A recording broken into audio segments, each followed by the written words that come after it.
আসসালামু আলাইকুম রহমতুল্লাহ। আজকে আমরা সলভ করব ক্লাস 9-10-এর পদার্থবিজ্ঞানের সপ্তম অধ্যায়ে শব্দ ও তরঙ্গ অধ্যায়টির ময়মনসিংহ বোর্ড 2024-এর একটি সৃজনশীল প্রশ্ন।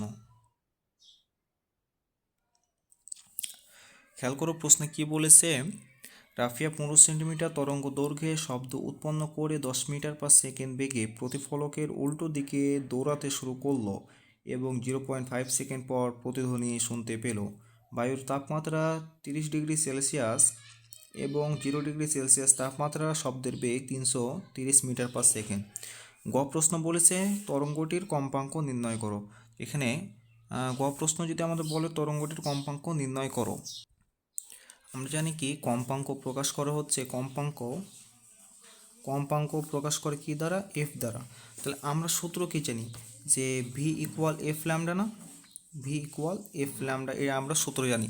তাহলে এখন খেয়াল করো, আমরা তো এখানে এফ এর মান বের করতে হবে, অর্থাৎ যদি আমরা করি F equal V by lambda, তাই না? এখন যদি 30 ডিগ্রি সেলসিয়াস তাপমাত্রা বায়ুতে শব্দের বেগ যদি আমরা ভি2 ধরি, যে 30 ডিগ্রি সেলসিয়াস তাপমাত্রায়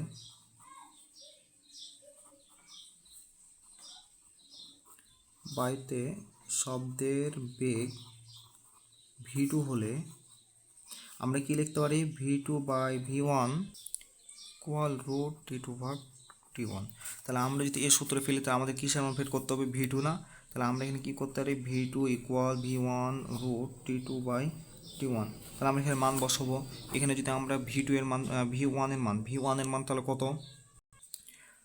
330 মিটার/সেকেন্ড। 330 কেন? ভি1 হচ্ছে আমার 0 ডিগ্রি সেলসিয়াস তাপমাত্রায়। 0 ডিগ্রি সেলসিয়াস তাপমাত্রা শব্দের বেগ হচ্ছে আমার ভি1, আর ভি2 হচ্ছে 30 ডিগ্রি সেলসিয়াস তাপমাত্রায় বায়ুতে শব্দের বেগ। তাহলে আমরা ভি1 এর মান পেলাম। আর কি লাগবে? টি1 এর মান কত? 0 ডিগ্রি সেলসিয়াস বা 273 কেলভিন।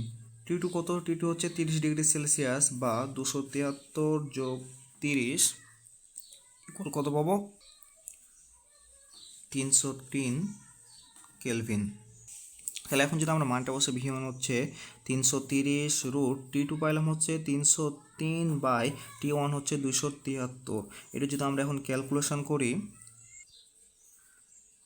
347.66 মিটার/সেকেন্ড। তাহলে আমরা ভি2 এর মান এটা পাইছি। তাহলে আমাদের এখন কি করতে হবে, যে আমরা এখন লিখতে পারি অতএব কম্পাঙ্ক কি লিখতে পারি? যে F equal V two by lambda, না? তাহলে এখানে ল্যামডার মান যদি আমরা বসাই, ল্যামডা ইকুয়াল কত বলেছে? এই যে কোথায় ল্যামডা? এই যে দেখো, রাফিয়া 15 সেন্টিমিটার তরঙ্গ দৈর্ঘ্যে শব্দ উৎপন্ন করে। তাহলে আমরা ল্যামডার মান কত? 15 সেন্টিমিটার বা 0.15 মিটার লিখতে পারি। তাই ভি2 এর মান কত পেয়েছি? 347.66 বাই ল্যামডার মান হচ্ছে 0.15। এটা যদি আমরা ক্যালকুলেশন করি তাহলে আমরা পাবো 2317.729 হার্জ। এটা হচ্ছে আমাদের অ্যান্সার।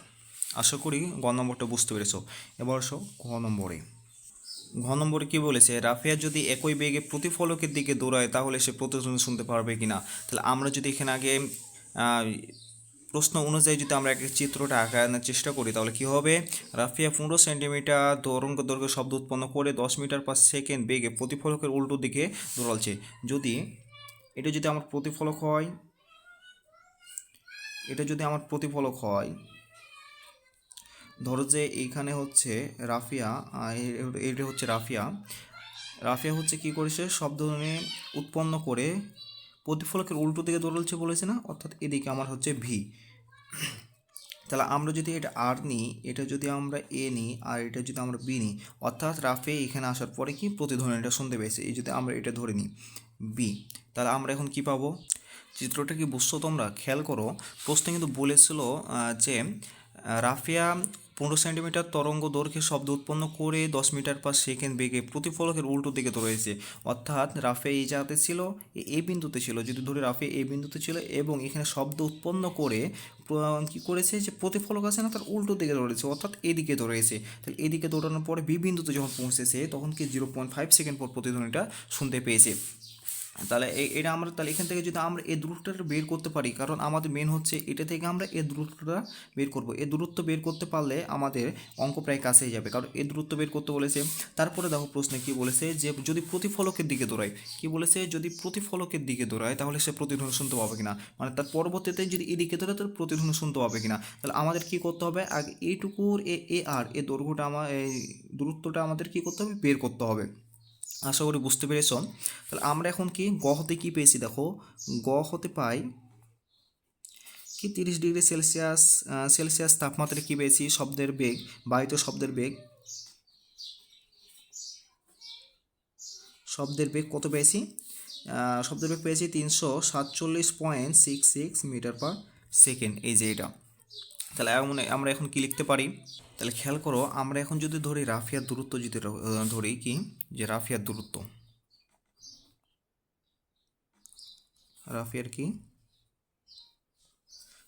যদি আমরা এস এ আর অর্থাৎ রাফিয়া তো এখানে আছে, তাহলে রাফিয়ার দূরত্ব কী হবে, SAR না, মানে এইটুকু রাফিয়ার দূরত্ব, প্রতিফলক থেকে এইটুকু দূরত্ব না রাফিয়ার দূরত্ব।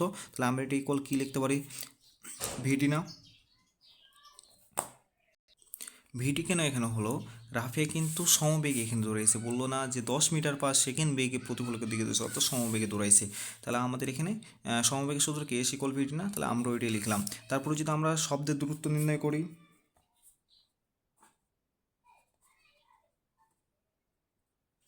শব্দের দূরত্ব যদি আমরা করি, তাহলে শব্দের দূরত্ব যদি আমরা দিই তাহলে কি হবে, S= যদি ধরি, S= তাহলে শব্দ এখান থেকে উৎপন্ন করেছে, অর্থাৎ এখান থেকে কি SAR শব্দটা এখান থেকে গেছে এই পর্যন্ত, তাহলে SAR, আবার এখানে বাধা পেয়ে গিয়ে আবার ব্যাক করেছে না, তাহলে কি হবে, আবার SAR প্লাস SAR আবার এদিকে এসেছে।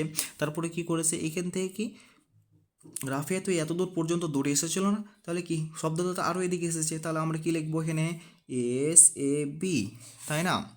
তাহলে এখন আমরা খেয়াল করো তো এখানে কি লিখতে পারি, সরি আমরা এখানে একটু ভুল করেছি, যে আমরা তো রাফি এখান থেকে দূরে এসে এ পর্যন্ত এসেছি না, আমরা এই বেগটা এই জাতে ধরবো SAB, বসে দূরত্ব এখানে ধরো, কারণ রাফিয়া তো এখান থেকে এ পর্যন্ত দৌড়ে এসেছিলো, ওই জন্য আমরা দূরত্ব, এটা রাফিয়ার ক্ষেত্রে দূরত্ব এটুকু নেব, বুঝতে পেরেছো। তো এটুকু নিলে কী হবে, SAB = VT, আসলে এটা বুঝছো।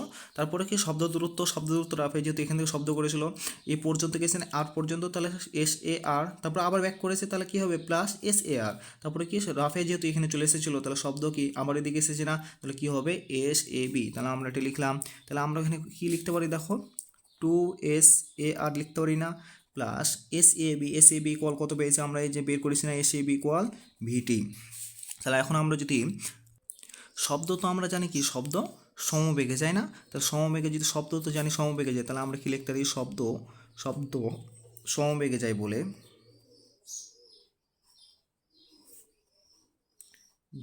আমরা কি লিখতে পারি, যে S = V2T না, V2T, অর্থাৎ 30 ডিগ্রি সেলসিয়াস বায়ুতে শব্দের বেগ তো বলেছিলাম পাইছি, ওইটা V2 এর মান পাইছি না, ওইটা, তাহলে S = V2T। তাহলে S এর মান আমরা কত পেয়েছি, এই যে আমাদের S এর মান, S = আমরা এটা পাইছি না, তাহলে আমরা ওইটা S এর যাতে বসিয়ে দেবো, কী হবে 2SAR প্লাস VT = কত হবে, V2T।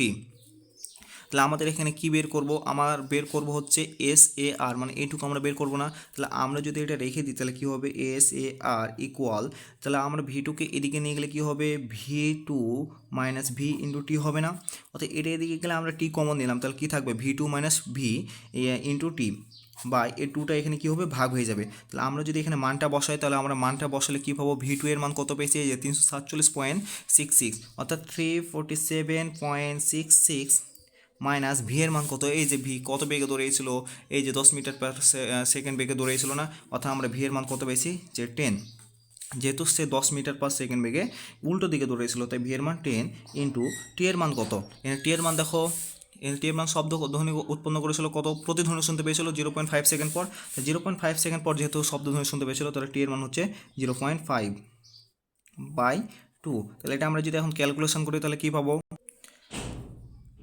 SAR এর মান পাবো আমরা ক্যালকুলেশন করার পরে 84.415 মিটার। আমরা হচ্ছে এর SAR এর মান পেয়েছি। এখন আমাদের কি বলেছে, আবার বলেছে কি রাফিয়া যদি একই বেগে প্রতিফলকের দিকে দৌড়ায়। এবার কি রাফিয়া কি করেছে, প্রতিফলকের দিকে দৌড়াইছে। তাহলে কি বলেছে যে এখানে প্রতিফলকের দিকে দৌড়ালে সে প্রতিধ্বনি শুনতে পারবে কি না। চিত্রটা যদি আবার এবার কি করেছে, প্রতিফলকের দিকে দৌড়াইছে। তারা রাফিয়া কি করেছে, প্রতিফলকের দিকে দৌড়াইছে। অর্থাৎ এখানে যদি রাফিয়া থাকে, রাফিয়া আমরা কি নিয়েছিলাম, এ নিয়েছিলাম, আর এটা হচ্ছে আর।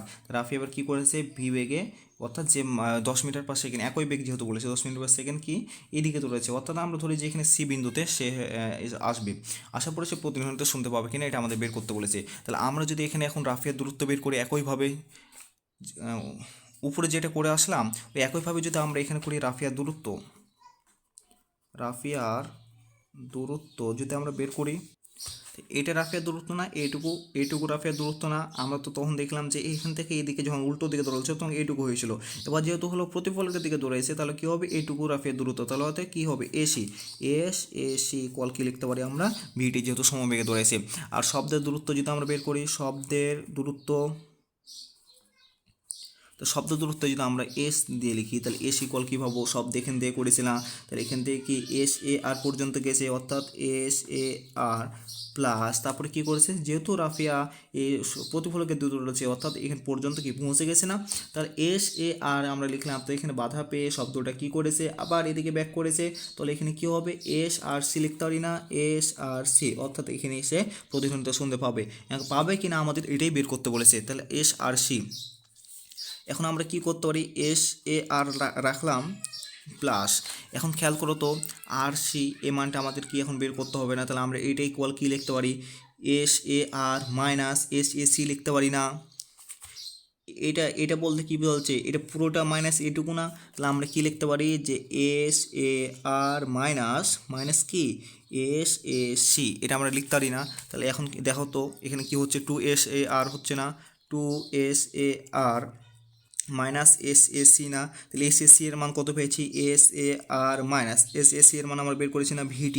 তাহলে একইভাবে যদি আমরা লিখি প্রশ্ন মতে এখন যদি আমরা লিখি কি শব্দ S ইকুয়াল V2T না। তাহলে এর মান কত, এর মান হচ্ছে 2SAR minus VT equal V2T। তাহলে আমাদের কিসের মান বের করতে বলেছে, শব্দ প্রতিধ্বনি শুনতে পাবে কিনা। তাহলে আমাদের প্রতিধ্বনি শুনতে পাবে কিনা এটা বের করতে বলেছে। তাহলে আমরা টি এর মানটা বের করলে যদি 1-এর চেয়ে বড় হয় তাহলে সে কি 0.1-এর চেয়ে যদি বড় হয়, 0.1-এর চেয়ে যদি বড় হয়, 0.1-এর চেয়ে যদি হলো মানটা যদি বড় হয় তাহলে কি হবে, প্রতিধ্বনি সে শুনতে পাবে। তাহলে খেয়াল করো এখন, তাহলে 2SAR রাখলাম, ভিটিকে ওদিকে পাঠালে কি হবে, V2T প্লাস VT না।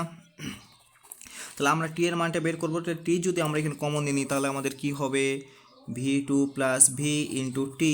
তাহলে আমরা টি এর মানটা বের করবো, তাহলে কি হবে, অতএব টি ইকুয়াল আমরা লিখতে পারি না 2SAR by V2 plus V।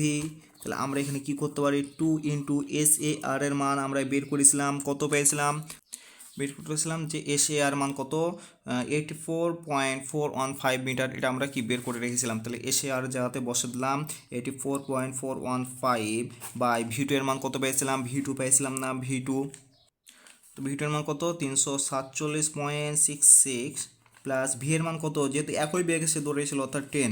তাহলে আমরা যদি এটা ক্যালকুলেশন করি তাহলে আমরা কত পাবো, 0.472 সেকেন্ড, অর্থাৎ এটা কি 0.1-এর চেয়ে বড় না। তাহলে 0.1-এর চেয়ে যেহেতু বড় হয়েছে মানটা, তাহলে কি সে প্রতিধ্বনি শুনতে পারবে। তাহলে আমরা কি বলতে পারি যে একই বেগে যদি রাফিয়া প্রতিফলকের দিকে দৌড়ায় তাহলে সে কত, 0.472 সেকেন্ড পর প্রতিধ্বনি শুনতে পারবে। এটাই ছিল আমাদের অ্যান্সার। আশা করি তোমরা বুঝতে পেরেছো। নেক্সট কোন প্রশ্ন তোমরা সমাধান চাচ্ছ অবশ্যই কমেন্টে জানাবা।